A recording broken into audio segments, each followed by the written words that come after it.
എല്ലാ കൂട്ടുകാർക്കും നമസ്കാരം. നമ്മുടെ പുതിയ വീഡിയോയിലേക്ക് സ്വാഗതം. ഇന്നത്തെ നമ്മുടെ വീഡിയോ വളരെ സ്വാദിഷ്ടമായിട്ടും എളുപ്പത്തിലും തയ്യാറാക്കി എടുക്കാൻ പറ്റിയ തനി നാടൻ പലഹാരമാണ്. ഈ ഒരു പലഹാരം തയ്യാറാക്കി എടുക്കാനായിട്ട് നമുക്ക് അധികം ചേരുവകളൊന്നും തന്നെ വേണ്ട.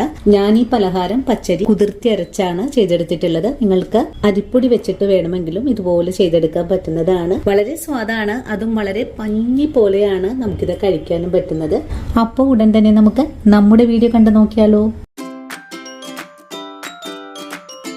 ഇനി നമുക്ക് പലഹാരം തയ്യാറാക്കാൻ തുടങ്ങാം. ഇതിനായിട്ട് ഞാനിവിടെ 1 ഗ്ലാസ് പച്ചരിയാണ് എടുത്തിട്ടുള്ളത്. നിങ്ങൾക്ക് ഇപ്പോൾ കൂടുതൽ ക്വാണ്ടിറ്റി ചെയ്യാനാണെങ്കിൽ ഇതിലേക്ക് എടുക്കുന്ന പച്ചരിയുടെ അളവ് കൂട്ടിയാൽ മതിയാകും. ഇനി നമുക്ക് ഈ പച്ചരി പാത്രത്തിലേക്ക് മാറ്റിയതിന് ശേഷം നല്ല വൃത്തിയായിട്ട് തന്നെ ഒന്ന് കഴുകി എടുത്തിട്ട് വരാം. അങ്ങനെ നമ്മുടെ പച്ചരി കഴുകി വൃത്തിയാക്കി വെള്ളമെല്ലാം ഒഴിച്ചു വെച്ചിട്ടുണ്ട്. ഇനി അരി ഒന്ന് കുതിർന്ന് വരാനായിട്ട് ഒരു 3 മണിക്കൂർ നേരത്തേക്ക് നമുക്കൊന്ന് മൂടി വെച്ചു കൊടുക്കും. അങ്ങനെ നമ്മുടെ പച്ചരി ഇവിടെ കുതിർക്കാൻ വെച്ചിട്ട് ഒരു 3-4 മണിക്കൂറൊക്കെ കഴിഞ്ഞിട്ടുണ്ട്. ഇനി നമുക്ക് ഈ അരി ഒന്ന് വാരി ഒരു മിക്സിയുടെ ജാറിലേക്ക് മാറ്റിയിട്ട് നമുക്കൊന്ന് അരച്ചെടുത്തിട്ട് വരണം. അങ്ങനെ നമ്മുടെ പച്ചരി അരച്ചെടുക്കാനായിട്ട് ഒരു മിക്സിയുടെ ജാറിലേക്ക് മാറ്റിയിട്ടുണ്ട്.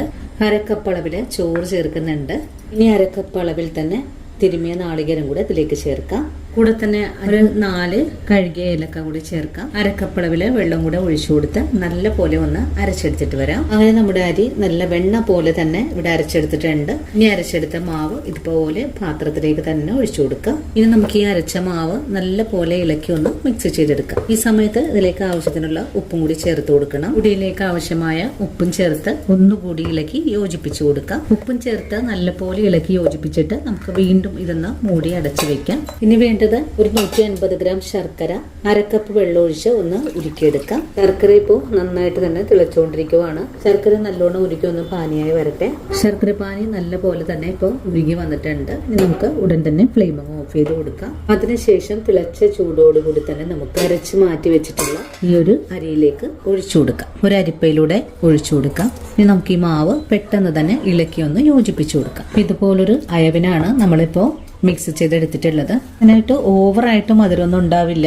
വളരെ നേർത്ത മധുരമാണ് ഉണ്ടാവുക. നിങ്ങൾക്ക് കുറച്ചുകൂടെ മധുരത്തിൽ കഴിക്കാനാണ് ഈ ഒരു പലഹാരം താല്പര്യമെങ്കിൽ കുറച്ചുകൂടെ ശർക്കര ഒരു 200 ഗ്രാം 250 ഗ്രാം ശർക്കര എടുക്കാവുന്നതാണ്. ഞാനിപ്പോൾ വളരെ മധുരം കുറച്ചാണ് ഇവിടെ ചെയ്തെടുത്തിട്ടുള്ളത്. ഇനി നമുക്കിതിലേക്ക് ഒരു പിഞ്ച് സോഡാപ്പൊടി കൂടെ ചേർക്കാം. സോഡാപ്പൊടി കൂടെ ചേർത്ത് വീണ്ടും നല്ലോണം തന്നെ ഒന്ന് ഇളക്കി യോജിപ്പിച്ചു കൊടുക്കാം. സോഡാപ്പൊടിയും കൂടി ചേർത്ത് നല്ലോണം തന്നെ ഇളക്കി യോജിപ്പിച്ചു കഴിഞ്ഞാൽ പിന്നെ ഒരു 2-3 മിനിറ്റ് നേരം കൂടെ നമുക്ക് ഇതുപോലെ തന്നെ അനക്കാതെ ഒന്ന് മൂടി വെച്ചു കൊടുക്കാം. അങ്ങനെ നമ്മുടെ മാവ് ഒരു 2-3 മിനിറ്റ് നേരം ഒന്ന് മൂടി വെച്ചിട്ടുണ്ട്.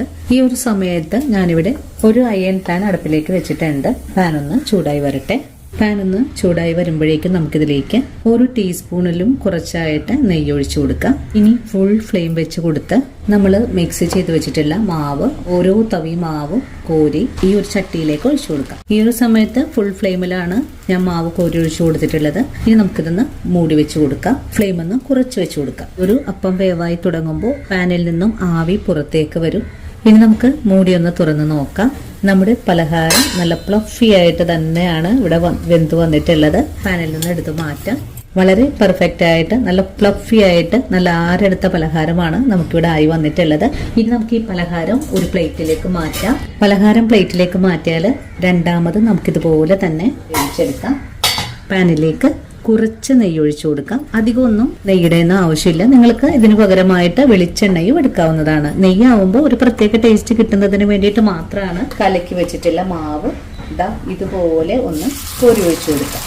മാവ് കോരി ഒഴിച്ചു കഴിഞ്ഞാൽ പിന്നെ നമുക്ക് പെട്ടെന്ന് തന്നെ മൂടി വെച്ചു കൊടുക്കാം. ഇനി ചെറിയ തീയിലിരുന്നുകൊണ്ട് നമുക്കൊന്ന് വേവിച്ചുകൂടി എടുക്കാം. ഇപ്പോൾ നമ്മുടെ പാനിൽ നിന്നും ആവി ഒന്ന് ചെറുതായിട്ട് പുറത്തേക്ക് പോകുന്നുണ്ട്. മൂടി ഒന്ന് തുറന്നു നോക്കാം. അപ്പം നന്നായിട്ട് തന്നെ പൊങ്ങി വീർത്ത് നല്ല പോലെ വേവായി വന്നിട്ടുണ്ട്. ഇനി നമുക്കിതും പാനിൽ നിന്നും എടുത്തു മാറ്റാം. വാഴയിലയിലേക്ക് വെച്ചു കൊടുക്കാം. മൂന്നാമത്തെ പലഹാരവും നമുക്കിതുപോലെ തന്നെ ചെയ്തെടുക്കാം. ഞാനിപ്പോൾ ഇതിലേക്ക് ചോറും നാളികേരവും ഒക്കെ അരച്ച് ചേർത്തിട്ടുണ്ട്. നിങ്ങൾക്കിപ്പോൾ അതൊന്നും ചേർത്തില്ലെങ്കിലും നല്ല പെർഫെക്റ്റ് ആയിട്ട് തന്നെ നമുക്ക് അപ്പം തയ്യാറാക്കി എടുക്കാൻ സാധിക്കുന്നതാണ്. അങ്ങനെ നമ്മുടെ മൂന്നാമതും അപ്പം ഇവിടെ നല്ല പോലെ തന്നെ വേവായി വന്നിട്ടുണ്ട്. ഇത് നമുക്ക് പാനിൽ നിന്നും എടുത്തു മാറ്റാം.